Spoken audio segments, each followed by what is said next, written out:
거룩하시고 자비로우신 하나님 아버지 은혜와 사랑을 진심으로 감사를 드립니다.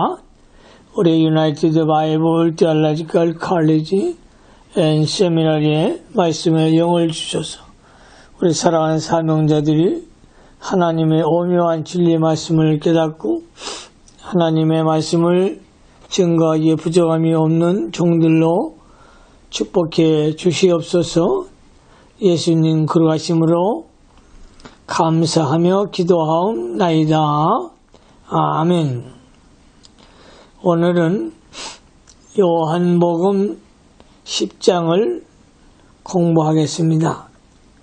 요한복음 10장을 공부할 때에 하나님의 신령한 은혜와 축복이 우리 사명자들에게 함께 하시기를 주님의 이름으로 축원합니다. 요한계시록 10장의 주제는 예언사자. 요한계시록 10장의 주제는 예언사자입니다. 대지를 나누겠습니다. 첫째 대지, 예언사자 1절로 4절, 예언사자 1절로 4절. 두 번째 대지, 비밀 성취 5절로 7절, 비밀 성취 5절로 7절, 비밀 성취 5절로 7절. 세 번째 대지, 구감 복고 8절로 11절, 구감 복고 8절로 11절. 본문을 강해하겠습니다. 첫째 대지, 예언사자 1절로 4절. 요한계시록 10장 1절 성경 말씀을 잘 보시기 바랍니다. 내가 또 보니 힘센 다른 천사가 구름을 입고 하늘에서 내려오는데 그 머리 위에 무지개가 있고 그 얼굴은 해 같고 그 발은 불기둥 같으며 힘센 다른 천사는 예언의 사자로서 예수님을 상징합니다. 이 천사는 하나님의 말씀을 가지고 계시의 내용을 나타내 보여주기 위하여 온 것입니다. 구름을 입고 하늘에서 내려왔다는 것은 예수님이 구름을 타고 재림하실 것을 보여준 것입니다. 머리 위에 무지개가 있고 무지개는 하나님의 언약, 계약을 상징하는데 창세기 9장 13절을 참조하시기 바랍니다. 예언의 사자가 하나님의 구원 언약, 계약을 가지고 와서 거기에 대한 심부름을 한다는 뜻입니다. 하나님의 언약이란 구체적으로 하나님의 말씀이 예언사자가 하나님의 심부름으로 그것을 가지고 온 것입니다. 얼굴은 해 같고 해는 하나님의 영광을 가리킵니다. 구원 운동은 하나님의 영광을 나타내는 운동입니다. 흑암이 아무리 어둡다고 해도 빛이 들어가면 흑암은 물러가고 밝은 세상이 되듯이 세상의 마귀의 세력, 흑암이 가득 차 있을지라도 해와 같이 빛나는 하나님의 의의 빛이 복음의 빛이 최후의 승리를 하게 될 것을 말합니다. 발은 불기둥 같으며 하나님의 심판을 상징합니다. 하나님의 심판을 상징합니다. 하나님은 창조주의 능력으로 죄악 세상을 심판하신데 반드시 말씀대로 심판하신다는 것입니다. 2절로 3절로 갑니다. 그 손에 놓인 작은 책을 들고 그 오른발은 바다를 밟고 왼발은 땅을 밟고 사자에 부르짖는 것 같이 큰 소리로 외칠 때에 7 우레가 그 소리를 말하더라. 여기서 작은 책은 하나님의 말씀, 특히 요한계시록을 가리킵니다. 오른발은 바다를 밟고 왼발은 땅을 밟고 작은 책, 곧 성경은 하늘과 땅과 바다와 우주 전체에 적용되는 하나님의 말씀입니다. 물질계, 정신계,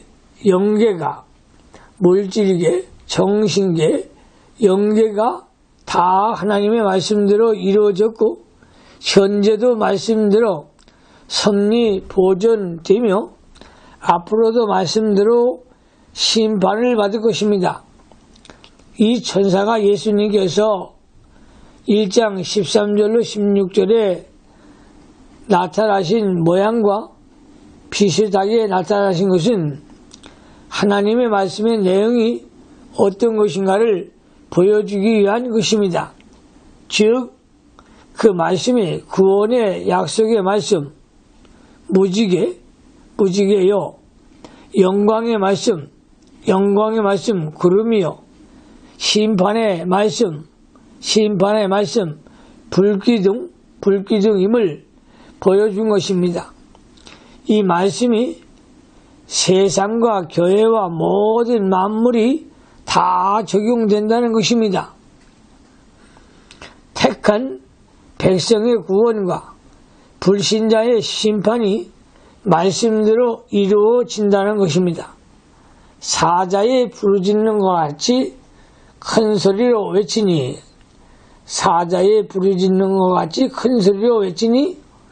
하나님의 말씀이 위대하고 능력이 있어서 사자가 부르짖는 것과 같다는 것입니다. 4절로 갑니다. 7 우레가 발할 때에 내가 기록하려고 하다가 곧 들으니 하늘에서 소리나서 말하기를 7 우레가 말한 것을 인봉하고 기록하지 말라 하더라. 7 우레가 말한 것을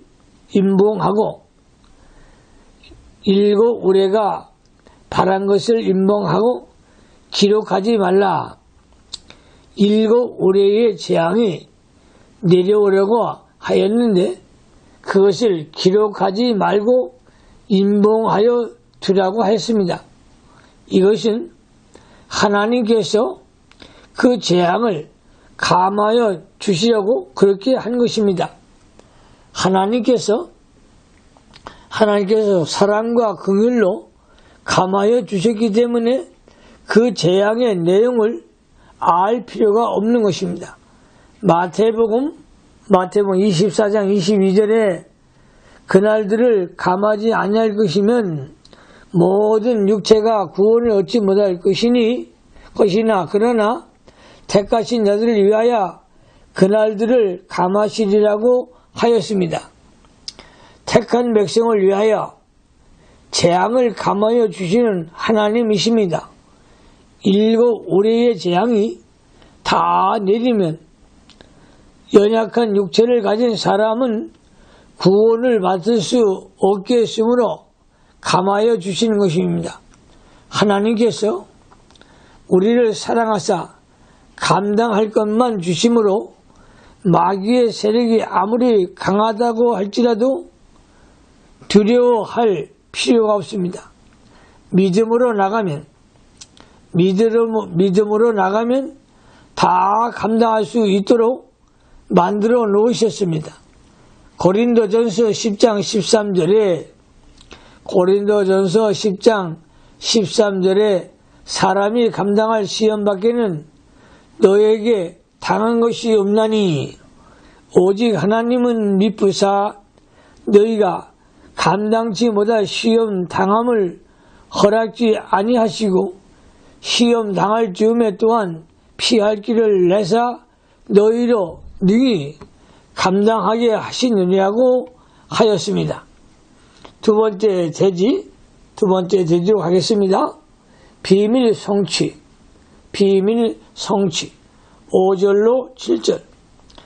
5절로 7절을 보면 내가 본 바 바다와 땅을 밟고 섰는 천사가 하늘을 향하여 오른손을 들고 세세토록 살아계신 자 곧 하늘과 그 가운데 있는 물건이며 땅과 그 가운데 있는 물건이며 바다와 그 가운데 있는 물건을 창조하신 이를 가리켜 맹세하여 가로되 지체하지 아니하리니 일곱째 천사가 서리는 날 그 나팔을 불게 될 때에 하나님의 비밀이 그 중 선지자들에게 전하신 복음과 같이 이루리라. 지체하지 아니하리니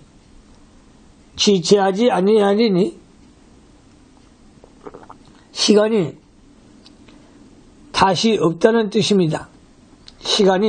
다시 없다는 뜻입니다. 살아계신 하나님께서 창조한 만물의 마지막이 가까웠다는 것입니다.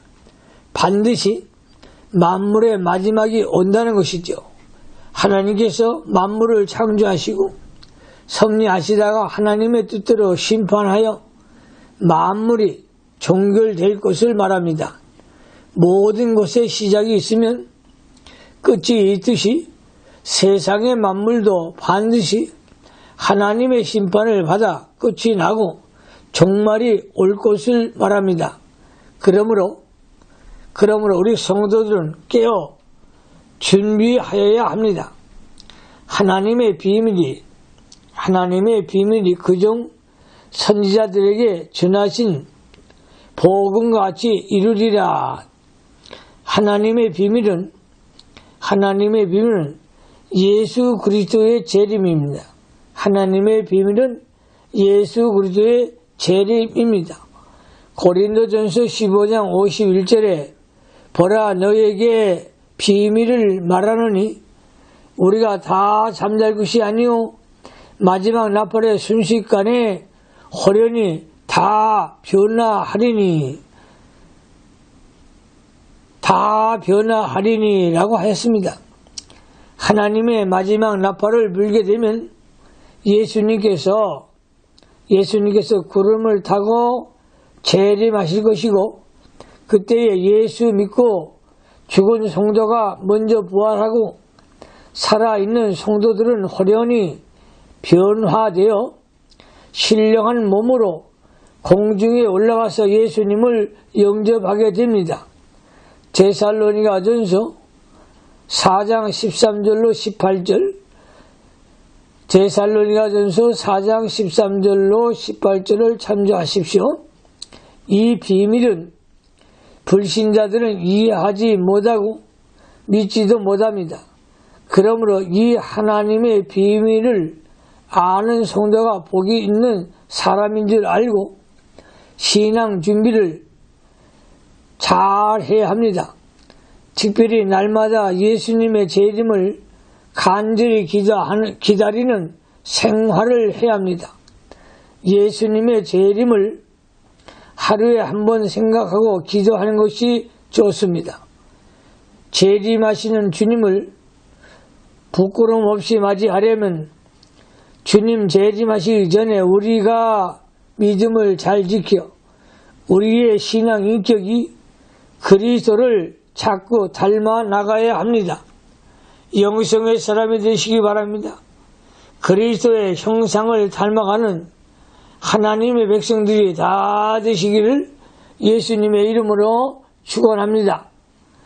세 번째 돼지 구감 복고 8절로 11절 8절에 하늘에서 나서 내게 들리던 음성이 또 내게 말하여 가로되 내가 가서 바다와 땅을 밟고 서는 천사의 손에 펴놓은 책을 가지라 하기로 천사의 손에 펴놓은 책을 가지라 천사의 손에 펴놓은 책을 가지라 하나님의 말씀이 천사를 통하여 성도에게 주어지는데 성도가 그 내용을 알 수 있도록 펴져 있는 것입니다. 그러므로 오늘날 성도는 이 계시의 말씀을 바로 깨달아 그 말씀대로 구원을 이루어가며 예수님의 재림을 맞을 준비를 잘 해야 합니다. 9절로 10절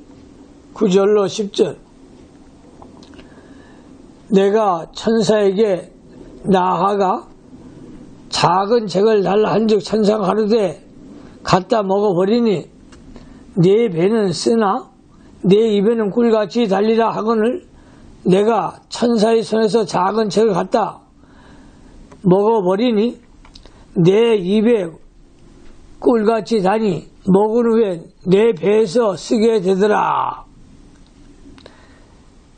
내가 천사의 손에서 작은 책을 갖다 먹어버리니 내가 천사의 손에서 작은 책을 갖다 먹어버리니 하나님의 말씀을 받아 먹은 것입니다. 하나님의 말씀을 받아 먹은 것입니다. 하나님의 말씀을 받아 먹어야 영이 삽니다. 하나님의 말씀을 받아 먹어야 영이 삽니다. 내 영이 살아야 합니다. 내 영이 살아야 가정이 살고 사회가 살고 교회가 살고 민족이 사는 것입니다. 살리는 것은 영이라 했습니다. 하나님의 말씀을 영의 귀를 열어놓고 말씀을 듣는 하나님의 종들이 되시기를 바랍니다. 하나님은 천사의 손에서 하나님의 말씀을 가져다가 먹으라고 하십니다. 천사는 성도에게 하나님의 말씀을 주려고 내려왔으므로 성도가 달라고 하면 즐겨이 주십니다. 하나님께서는 원하고 사모하는 자에게 하나님의 말씀을 주십니다. 말씀을 지식적으로 알지 말고 영의 양식으로 받아 먹어야 합니다. 말씀을 받을 때에 하나님께서 직접 주시는 말씀인 줄 알고 두렵고 떨림으로 받아서 자기의 영의 양식으로 삼아야 합니다. 내 입에는 꿀같이 다니 먹은 후에는 배에서 쓰게 되더라. 하나님의 말씀을 받아 먹으면 입에서는 꿀과 같이 달게 됩니다. 하나님의 말씀이 이렇게 단 것은 그 말씀이 은혜가 되기 때문입니다. 그러므로 사모하는 가운데서 성경을 읽으면 읽을수록 은혜가 되고 그 맛이 꿀보다 더 달게 되는 것입니다. 시편 19편 10절을 참조하시기 바랍니다. 하나님의 말씀을 들을 때에 자기의 영이 기쁨과 즐거움으로 받고 그 말씀이 영의 양식이 되어 영이 소생하고 새로운 힘을 얻어 만족하게 됩니다.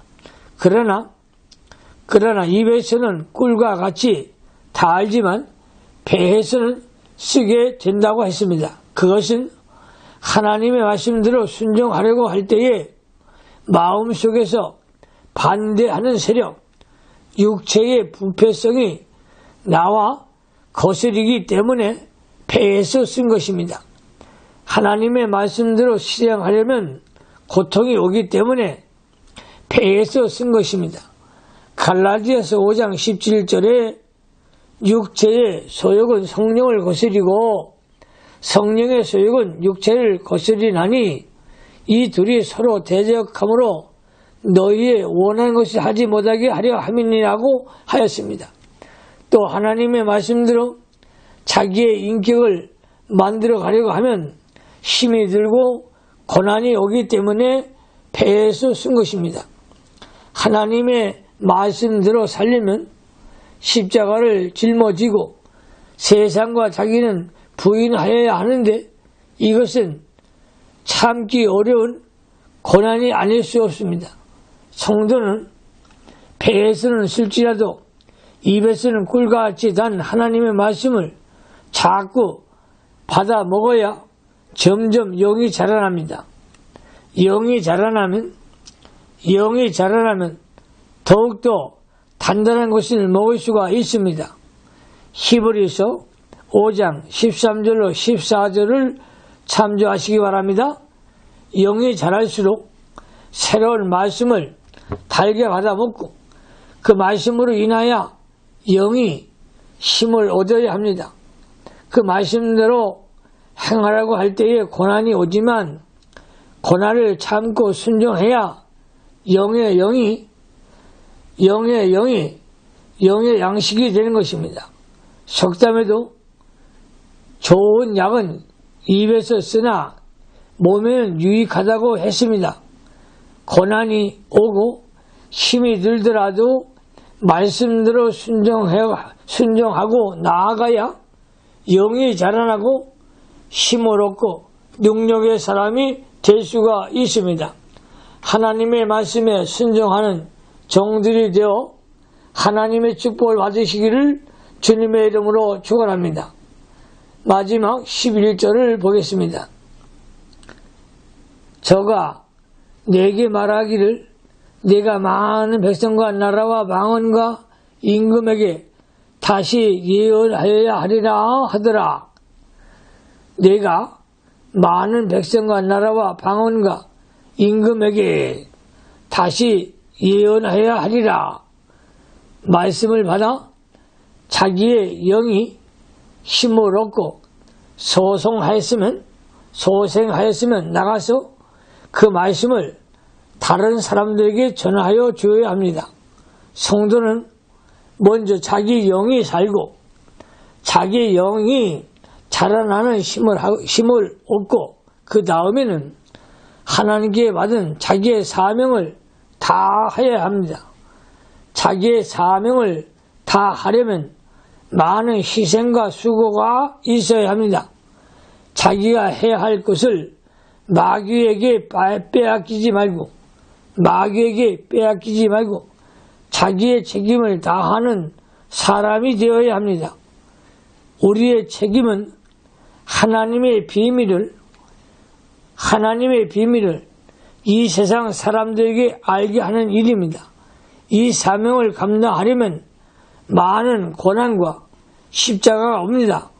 그래도 우리는 죽는 날까지 전파해야 합니다. 오직 성령이 너희에게 임하시면 너희가 권능을 받고 예루살렘과 온 유대와 사마리아와 땅끝까지 이르러 내 증인이 되리라 하시니라 하셨습니다. 우리 사명자들이요, 하나님의 은혜를 많이 받고 나가서 말씀을 전파하는 능력의 종들이 다 되시기를 주님의 이름으로 축원합니다. 아멘. 하나님 아버지, 은혜와 사랑을 진심으로 감사를 드립니다. 우리 사랑하는 사명자들에게 진리의 영감을 주셔서 하나님의 말씀을 증거하기에 부정함이 없는 능력의 종들이 다 되게 하여 주시옵소서. 예수님 그러하심으로 감사하며 기도하옵나이다. 아멘.